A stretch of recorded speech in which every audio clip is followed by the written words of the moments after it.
dalam Islam itu memang ada motivasi untuk memiliki anak. Bahkan di Quran sendiri dijelaskan di situ ya. Sendiri gitu. Untuk maqasid daripada atau tujuan untuk menikah ya punya anak. Bahkan itu menjadi perekat antara dua pasangan itu. Tapi yang gue khawatirin nih Ustadz ya, ini takutnya isu child free ini menjadi suatu budaya loh di Indonesia, hingga akhirnya ini menjadi suatu pembenaran yang ternyata kalau misalnya Ustadz tadi bilang itu cukup bertentangan kalau melihat pengaplikasiannya juga tidak sesuai gitu. Iya betul. Nah itu saran Ustadz gimana cara mencegah budaya tersebut?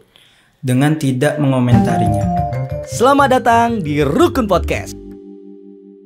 Assalamualaikum warahmatullahi wabarakatuh. Selamat datang di Rukun Podcast. Alhamdulillah gue Sigit Akbar di sini kembali menyapa sahabat Rukun semua, dan insya Allah kita akan sharing-sharing bareng terkait informasi yang bisa bermanfaat buat sahabat Rukun.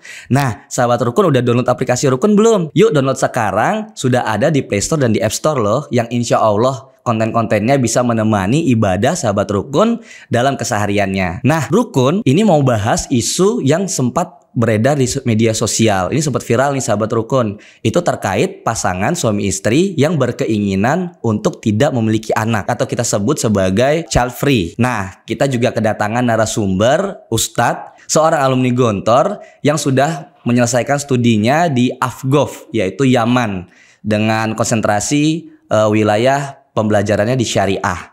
Nah, kita sapa aja yuk sahabat Rukun yuk. Assalamualaikum Ustadz. Waalaikumsalam warahmatullahi wabarakatuh. Ustadz, gue nyapanya Ustadz Rizky atau Ustadz Ahmad nih? Ustadz Rizky aja. Ustadz Rizky. Yeah. Nah Ustadz, ini kan sebelumnya sempat viral nih di media sosial. Pasangan suami istri tapi tidak berkeinginan, justru malah tidak memiliki anak. Atau kita disebutnya sebagai child free nih. Nah, menurut Ustadz sendiri sebenarnya pandangan Islam itu tentang child free itu seperti apa sih?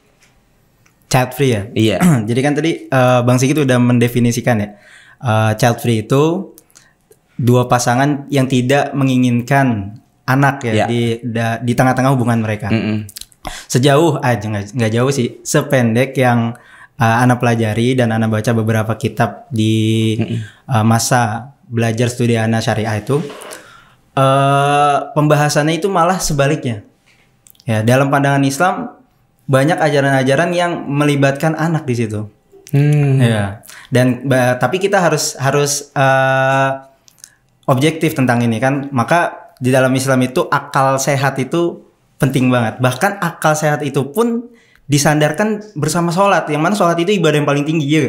Nah, ketika orang yang tidak berakal itu sholatnya nggak sah. Nggak sah. Nah, bahkan ada yang bilang nggak wajib sholat ketika orang itu nggak berakal, misalnya orang gila gitu. Maka ketika orang yang nggak mau sholat mungkin itu harus jadi gila. Nggak gitu juga ya, bisa juga ya. Makanya akal ini sangat penting ketika kita mau menalar sesuatu. Nah, di Islam juga memiliki derajat yang tinggi tentang akal ini. Kemudian kita lihat apakah keinginan itu berdampak atau menjadi pembahasan dalam fikih, yang mana fikih itu adalah sumber hukum ya. Pembelajaran tentang hukum perbuatan seseorang mukallaf.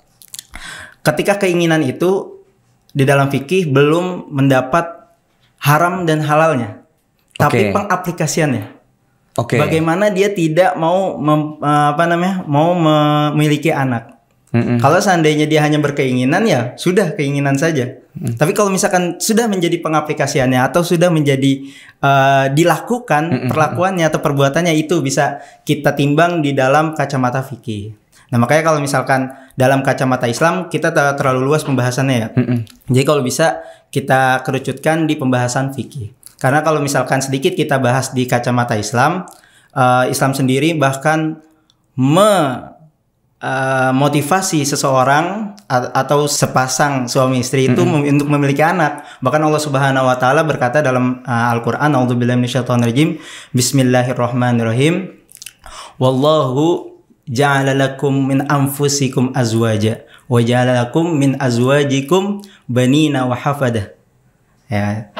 Wa razaqakum min thayyibat. Kemudian Allah menerangkan lagi di situ, afa bil batili yu'minuna wa bi ni'matillahi hum yakfurun. Allah berkata Allah membuat pasangan di antara kalian atau dari diri kalian atau dari golongan kalian. Kemudian dari pasangan itu akan Allah buat keturunan. Jadi Allah dalam Islam itu memang ada motivasi untuk memiliki anak. Bahkan di Quran sendiri dijelaskan di situ ya. Sendiri gitu. Untuk maqasid daripada atau tujuan untuk menikah ya punya anak. Bahkan itu menjadi perekat antara dua pasangan itu. Kadang kalau misalkan kita lihat ada masalah nih suami istri. Kadang kan mau cerai lah misalkan. Aku bertahan loh buat kamu, tapi sebenarnya bukan buat kamu karena kamu sudah memuakan misalnya gitu. Aku bertahan untuk anak kita. Nah, ini yang jadi motivasi atau hikmah di balik kita tuh sebenarnya harus punya anak gitu. Oke. Nah, kayak gitu. Nah, sekarang kita timbang lagi. Apakah child free ini betul-betul tidak ada dalam pandangan Islam? Kan biasanya gitu kan. Betul. Ya, makanya ini kita sudah menjadi jawaban bahwasanya di Islam itu bahkan dimotivasi untuk memiliki anak. Nah, seperti itu. Dan ini menjadi dalil kita atau bukti kita untuk cinta kepada baginda Nabi besar Muhammad SAW. Kenapa demikian? Karena Nabi besar Muhammad SAW pernah berkata, "Tazawwajul wadudal walud, fa inni mukashiru bikumul anbiya yaumal qiyamah." Nabi berkata, "Wahai umatku." Kira-kira seperti itu ya. Nikahilah perempuan yang berkasih sayang dan berpotensi memiliki anak. Karena aku akan bangga dengan anak-anak kalian ini, banyaknya umatku ini nanti kepada umat-umat, kepada nabi-nabi sebelum aku di hari kiamat. Nah, ketika Nabi bilang begitu, berarti kita, tanda cinta sama Nabi ini gimana? Iya gak? Wah, Nabi bilang, Nabi bangga dengan keturunan. Umatnya banyak kan dari keturunan kita kan mungkin kita masih mengklaim ya. Tapi mudah-mudahan dengan kita mengikuti ajaran Nabi mengikrar lah, mengiyakan bahwasanya kita umat beliau. Insya Allah. Nah, kayak gitu. Nah, supaya kita dapat pengakuan dari beliau, ya kita harus membuktikan dong tanda cinta kita kepada beliau. Maka dari itu, inilah tanda cinta kita supaya kita memiliki anak ketika setelah kita menikah. Nah, artinya secara isu ini Ustaz, tentang child free ini justru malah berarti bertentangan dengan Islam. Kita harus melihat secara komprehensif. Kalau seandainya kita hanya melihat tidak mau punya anak, itu nggak fair. Sebab setiap kepala dari kita itu keadaannya berbeda-beda. Ada yang emang saya nggak mau punya anak karena saya sedang sakit. Nah, gimana? Kalau kita patok semuanya secara umum, tidak mau punya anak, itu bukan ajaran Islam. Enggak seperti itu. Karena Islam itu komprehensif kan. Dan hukum fikih pun itu berkecimpung atau berporos di setiap keadaan dan konteks. Jadi kalau misalkan konteksnya seperti ini, ya hukumnya seperti ini. Bahkan nikah pun, coba kira-kira kalau misalkan kita nih orang awam ditanya, Bang Sigit, nikah itu hukumnya apa sih? Wajib. Sunnah. Kira-kira kalau seandainya saya bilang haram, setuju gak? Enggak. Yeah. Nah, kalau misalkan kita bilang kayak gini, ada potensi, misalkan Bang Sigit mau nikah misalkan sama fulana, gitu kan. Tapi fulana ini berpotensi dizolimi oleh Bang Sigit. Oke. Apakah hukumnya? Apakah masih tetap wajib? Enggak. Nah, itu. Jadi kalau setiap keadaan itu berpotensi menimbulkan maksudnya keadaan atau hujah syar'inya itu menimbulkan hukum baru. Artinya tidak bisa mengkonotasikan child free itu haram atau boleh gitu ya. Child free itu haram atau boleh juga. Jadi enggak bisa di itu kan. Jadi kita harus kalau misalkan dalam bahasa fikih itu ada yang namanya tasawwurul masalah. Jadi secara komprehensif kita teliti baru kita menyampaikan hukumnya. Kalau enggak enggak bisa kita tiba-tiba ini haram, ini halal, enggak bisa. Maka tetap akan berpacu pada perilakunya dan keadaan juga berarti. Iya. Nanti artinya dalam segala sesuatu kita tidak bisa mengkonotasikan ini benar dan salah, tapi dilihat dari kacamata keadaannya seperti apa. Keadaan seperti apa dan pengaplikasiannya seperti apa. Oke. Kalau misalkan child free, kayak tadi ya, dia sakit, nggak bisa punya anak dan nggak mau punya anak memang dan emang nggak bisa, ya itu sah-sah saja. Tapi kalau misalnya child free, dia telah diberikan anak, kemudian anak nggak mau punya anak nih, kemudian diaborsi, itu menurut Bang Sigit gimana? Iya sih. Secara akal sehat pun nggak bisa diterima kayak gitu. Betul. Kayak gitu. Nah, memang kalau sepengetahuan gua nih Ustadz, ya memang pada umumnya dan budaya orang Indonesia kan ada istilah banyak anak banyak rezeki kan. Nah, artinya ada isu child free ini juga menjadi suatu hal yang berbeda, sangat berbeda dengan apa yang gua pelajarin gitu kan. Karena ya anak itu kan selain untuk tadi banyak rezekinya, kemudian tadi mungkin saya sampaikan.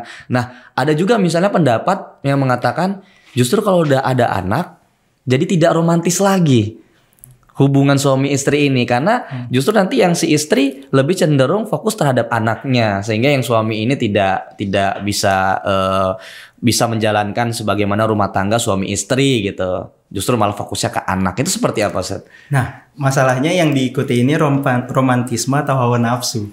Nah, kita jangan terkecoh dengan ini. Karena dengan adanya anak itu malah menjadi tanda romantisme pasangan gitu. Kalau seandainya coba kita ngelihat, nggak usah anak kita deh. Abang Sigit udah punya ponakan belum? Ada ponakan. Seneng gak sih kalau misalkan ngelihat keponakan Bang Sigit? Seneng, malah pengen punya anak saya. Itu fitrah namanya Bang Sigit. Oh, itu fitrah ya? Fitrah itu dasar kehidupan manusia sebelum dimasuki doktrin-doktrin ya. Nah itu Bang Sigit. Berarti yang berpikiran-pikiran gitu berarti bukan fitrahnya. Oke. Artinya kalau misalnya orang berpendapat seperti itu bisa dikategorikan gimana? Haram? Enggak. Untuk dilakukan. Pendapat itu sah-sah saja Bang Sigit. Mau seperti apa, tapi pengaplikasiannya yang kita permasalahkan yang kita ukur dalam kacamata syariat. Pengaplikasiannya seperti apa? Pandangan misalkan Bang Sigit, jangan Bang Sigit, Fulana yang tadi saya bilang sedang sakit, tidak bisa punya anak, kemudian saya nggak mau punya anak, saya child free, bukan tidak mau punya anak, saya child free misalnya. Kemudian, kamu child free ini haram nih, kafir. Nggak seperti itu, nggak sesederhana itu. Jadi kita harus cek dulu kenapa dia bilang itu, alasannya apa, dalilnya apa, dasarnya apa. Kemudian pengaplikasian di dalam lapangan seperti apa, baru kita bisa mengukur dari kacamata syariah. Nggak serta-merta ketika kita bilang child free terus haram, terus dia tidak sepandang dengan Islam, nggak seperti itu. Artinya sebenarnya selain child free aja, dalam memandang segala sesuatu itu memang harus dilihat dari pengaplikasiannya. Pengaplikasiannya secara komprehensif ya. Iya. Kalau nggak komprehensif biasanya setengah-setengah. Kayak ada ini ikhtilaful ulama ya. Ada satu pembahasan yang menurut saya setengah-setengah. Dikatakan bahwasanya pengharaman babi itu di dalam Islam ya, otomatis ya. Ini pembahasan dalam syariah ada fikih. Pengharaman di babi itu karena ada najis. Jadi babi itu nggak boleh dimakan karena najis. Kemudian ada pihak lain yang tidak menerima. Kalau seandainya babi itu najis, ketika babi itu disucikan, apakah dia tetap haram? Nah, itu gimana tuh, Ustaz? Masalahnya najis itu babi itu najis zati. Dia secara zat sudah najis. Apakah bisa disucikan? Tidak harusnya. Tidak. Yang bisa disucikan dalam bahasa Arab bukan najis tapi mutanajis. Mutanajis namanya. Nah, ini yang menjadi masalah ketika orang memahami satu permasalahan secara setengah-setengah. Makanya kita harus komprehensif, kita teliti dulu apakah benar, apakah salah, apakah seperti itu. Nah, nggak bisa kita ngelihat judul, kayak misalkan kita ngelihat berita judul, langsung kita. Iya betul. Ini nggak bisa. Ya. Kita harus baca juga isinya. Artinya dalam konteks child free ini, mungkin orang akan menganggap, ini boleh dilakukan, yang tidak boleh dilakukan. Itu kita tidak bisa menjustifikasi ya. Tetap melihat konteksnya seperti apa, pengaplikasiannya bagaimana gitu ya. Nah, kalau misalnya kasusnya memang dia hanya tidak ingin memiliki anak nih. Kalau menurut Ustadz gimana cara menasehatinya? Dia tidak memiliki anak dan secara pengaplikasian ya tidak ada uzur seperti itu. Misalnya sakit atau apapun ya, gue nggak punya anak aja gitu kata dia. Ya, pertama yang kita harus pandang ini perbuatannya, jangan orangnya. Karena kita sebelum masuk itu, Ana mau cerita dulu. Di dekat rumah Ana ini ada pemabok. Dulu. Oke. Temen Ana sendiri dia mabok. Kemudian dia ngajak teman-teman yang mabok. Banyak dah yang ikut ya, pada mabok. Oh jadi pada mabok semua? Mabok semua, bareng-bareng. Mabok jabatan lah. Mabok jamaah ya. Kemudian sewaktu-waktu Allah ini muqallibal qulub. Allah ini membolak-bolakan hati. Yang ngajak mabok dia tobat. Oke. Nah, kira-kira tobatnya terima dong? Terima dong. Terimalah. Kemudian yang diajak ikutan tobat atau enggak? Ya tetap mabok. Tetap mabok. Oh. Masalahnya sekarang apa namanya? Kita si yang mabok ini dia husnul khotimah, meninggal husnul khotimah. Yang diajak tetap seperti itu. Nah, makanya yang kita iniin apa? Perbuatannya. Karena apa? Yang mabok dia mabok. Ketika dia tobat, diterima Allah, diterima. Iya gak? Tapi perbuatannya itu yang perlu kita kita permasalahkan, bukan orangnya. Maka kadang kita di lapangan melihat, ini orangnya nih, orangnya. Iya, betul. Orangnya seperti itu. Tapi yang perlu kita ini perbuatannya. Maka kita membahas tentang perbuatannya. Maka kita sebenarnya yang paling enak itu diskusi. Apa dasarnya dia seperti itu? Karena kan child free nggak mungkin tiba-tiba dia saya ingin aja gitu. Iya. Pasti ada sesuatu yang mendasarinya gitu kan. Keinginan itu kan. Makanya kita diskusi pelan-pelan. Apa dasarnya? Apa dasar kita? Apakah ini sesuai dengan fitrah manusia atau enggak? Gitu. Nah, kalau misalnya yang pernah saya baca nih, Ustadz, itu anak itu punya syafaat ya. Syafaat. Nah. Dalam tanda kutip, kita sebagai orang tua gitu, salah satu kan semua terputus nih. Kalau yang pernah dibaca di hadis gitu, terputus semua amalannya kecuali salah satunya adalah anak soleh yang mendoakan orang tua. Artinya itu memang secara porsi itu besar sekali ya, posisi anak dari orang tua itu. Jelas besar sekali, sebab tidak hanya 1-2 hadis itu di apa namanya, Nabi itu menerangkan itu banyak di hadis-hadis yang kalau misalkan kita pengen bahas. Dan masalah syafaat itu Imam Ghazali menekankan dalam kitabnya, beliau berkata ketika istri pasangan kita perempuan melahirkan seorang anak, kemudian anaknya itu lebih dulu meninggal daripada ibunya, itu menjadi syafaat. Kalau bahasa kampungnya menjadi celengan. Celengan ya. Kayak gitu. Dan masalah itu penting banget, sebab coba kalau seandainya kita udah jalan ke misalkan kemana, Surabaya, kemudian kita nggak ada duit nih, udah habis, tapi ada wasilah apa, transfer. Kira-kira kita kalau misalkan nggak punya saudara, nggak punya anak, bisa gak kita minta transfer? Nggak bisa. Tapi kalau misalnya kita punya saudara, punya anak lah ya, bukan saudara, anak, bisa apa nih, kirim papa duit dong gitu, beliin papa pulsa dong. Itu menjadi wasilah. Nah, tapi kalau misalnya nggak ada, udah kelontang di Surabaya. Iya benar juga sih. Tapi yang gue khawatirin nih Ustadz ya, ini takutnya isu child free ini menjadi suatu budaya loh di Indonesia, hingga akhirnya ini menjadi suatu pembenaran yang ternyata kalau misalnya Ustadz tadi bilang itu cukup bertentangan kalau melihat pengaplikasiannya juga tidak sesuai gitu. Iya betul. Nah itu saran Ustadz gimana cara mencegah budaya tersebut? Dengan tidak mengomentarinya. Sebab justru tidak mengomentarinya. Tapi kita wajib untuk meluruskan. Beda ya komentar, wah ini. Tanpa meluruskan dan mengomentari beda. Iya, mengomentari itu ibaratnya cuma memberikan reaksi, gitu kan. Kalau meluruskan, menjelaskan. Gitu.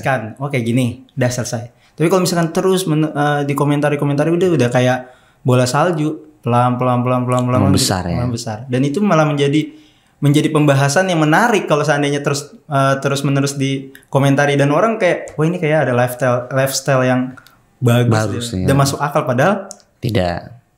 Artinya yang sekarang lagi viral di media sosial tentang child free ini sebaiknya justru kita tidak mengomentari.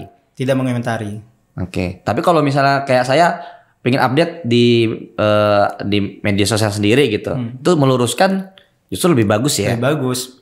Mengedukasi teman-teman. Oh seperti ini loh sebenarnya. Oh seperti ini. Tetap dengan yang komprehensif tadi ya, Iya, komprehensif. Biar teman-teman yang nauzubillah ya, teman-teman yang punya penyakit dan lain nggak sakit hati. Iya. Karena kita niatnya meluruskan, tapi malah menyakiti orang-orang itu, wah itu malah menjadi bahaya. Makanya setiap komentar, setiap niat untuk meluruskan harus dibarengi dengan pengaplikasian yang benar juga dan diksi yang bagus. Nah, itu berbalik lagi ya sama alasan kenapa mungkin tadi pengaplikasian ya, mungkin ini lebih agak detail sih. Kalau dalam konteksnya dia melihat trauma. Nih saya misalnya mempunyai pasangan akhirnya menikah gitu, kemudian tidak memiliki anak dengan contoh atau dasarnya karena dia melihat ada seorang orang tua dan ini anaknya tidak soleh, anaknya sulit dididik, bahkan berperilaku yang melenceng dari agama. Itu gimana, Sat? Sebenarnya anak agak bingung sebab kita tuh harus bereaksi positif dari segala sesuatu hal yang terjadi pada kita. Kalau seandainya kita gara-gara sebab kita melihat itu malah negatif, itu malah menjadi sesuatu yang negatif terus ke kita. Tapi katanya kalau misalnya anak itu tidak soleh, artinya melenceng, justru malah jalur agama itu jauh, itu menjadi tabungan dosa untuk orang tuanya. Bisa jadi sebab sedikit banyak ada celengan kesalahan di situ pada orang tua. Oleh orang tua kepada anaknya, karena orang tua itu punya andil besar dalam pendidikan anak. Iya. Karena sedikit banyak anak itu pasti mengcopy paste dari orang tuanya, kayak gitu. Tapi ya kita nggak bisa menjat itu ngakolah itu atau persepsi itu untuk diri kita aja, nggak bisa kita ituin ke orang lain. Kayak misalkan kita melihat ini ria, itu tidak ria. Karena apa? Alasannya seperti ini. Itu sebenarnya alasan ini dan itu ditunjukkan penggarisannya atau ukurannya untuk pada diri sendiri, bukan untuk mengukur orang lain. Kayak gitu. Nah, balik lagi ke tempat tadi, ke trauma tadi. Iya. Sebenarnya kita harusnya tuh positif tentang itu. Oh, ada anak yang tadi mohon maaf apa? Secara yang dididik sama orang tuanya itu justru melenceng jauh gitu. Melenceng jauh. Secara agama juga. Secara agama kita lihat dan kita evaluasi kenapa bisa seperti itu.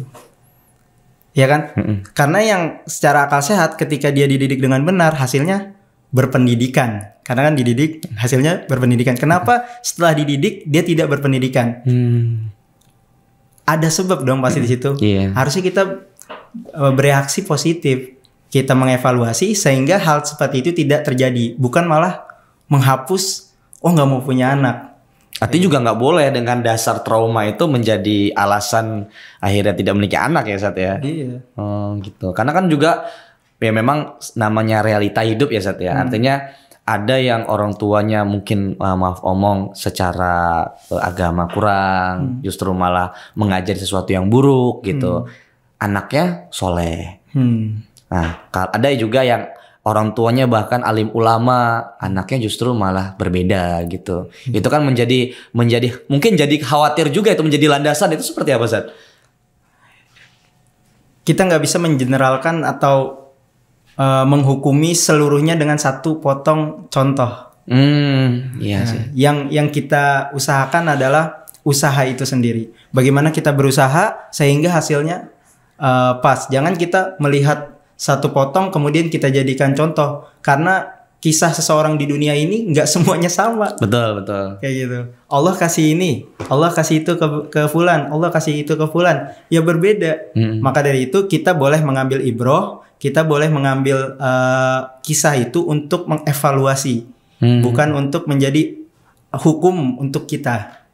Kayak gitu. Evaluasi mengambil ibroh itu malah diwajibkan. Tapi kalau misalkan, gara-gara ini kita tidak melakukan ini, jangan. Nah, Ustadz, boleh nggak dikasih tips kepada mereka untuk memahamkan bagaimana child free tadi kan udah cukup banyak nih dijelasin, apalagi terkait dengan pandangan Islam gitu. Nah, antum mungkin bisa ngasih tips buat teman-teman atau sahabat-sahabat rukun yang mendengarkan dan menonton itu agar pengertian child free ini tidak disalahpahami. Iya. Jadi buat teman-teman atau sahabat rukun, kita sebenarnya untuk memandang atau menghukum atau menimbang satu permasalahan atau kejadian itu, pertama tadi saya katakan komprehensif. Jangan hanya kita ikut-ikutan, ya. Jangan hanya kita memandang dalam satu kacamata. Jadi kita harus komprehensif sehingga apa yang kita katakan nanti menjadi komprehensif. Kalau seandainya kita hanya satu kacamata pandang atau malah ikut-ikutan, itu malah bahaya. Karena apa yang kita katakan itu akan dipertanggungjawabkan. Nah, untuk masalah child free ini, kita harus banyak berdiskusi. Atau kalau misalkan kita tidak punya kemampuan untuk berdiskusi, kita tanya kepada ahlinya. Karena dalam Al-Quran sendiri dikatakan fas'al ahla dzikri in kuntum la ta'lamun. Kita nggak punya kompetensi nih di sini nih. Maka kita harus tanya kepada ahlinya. Fas'al, tanyakanlah ahla dzikri kepada orang yang ahli dalam bidang itu. In kuntum la ta'lamun. Apabila kalian tidak punya potensi di bidang ini. Istilahnya kalau bahasa Jakarta jangan sotoy. Ya, gitu ya. Nah, terus tadi juga tips dari antum, kalau memang agar ini tidak menjadi budaya child free itu, maka tidak dikomentari. Tidak menjadi pembahasan yang akhirnya ramai di media sosial. Ya. Mungkin itu aja nih, Ustaz. Terima kasih banyak atas sharingnya terkait informasi. Insya Allah ini bermanfaat buat sahabat-sahabat rukun semua. Amin. Nah, sahabat rukun, tadi kita sudah sharing bareng dengan Ustaz Ahmad Rizky mengenai child free. Semoga sharing tadi bermanfaat ya untuk mengenai penjelasan apa itu sebenarnya child free dan sebenarnya bagaimana cara kita menanggapinya. Nah, buat sahabat rukun yang belum download aplikasi Rukun, yuk download lagi nih, sekali lagi ada di App Store dan di Play Store kita, yang insya Allah konten-kontennya bisa bermanfaat untuk keseharian ibadah sahabat Rukun. Dan jangan lupa, jika channel ini bermanfaat, untuk like, comment, and subscribe. Oke sahabat Rukun, wassalamualaikum warahmatullahi wabarakatuh.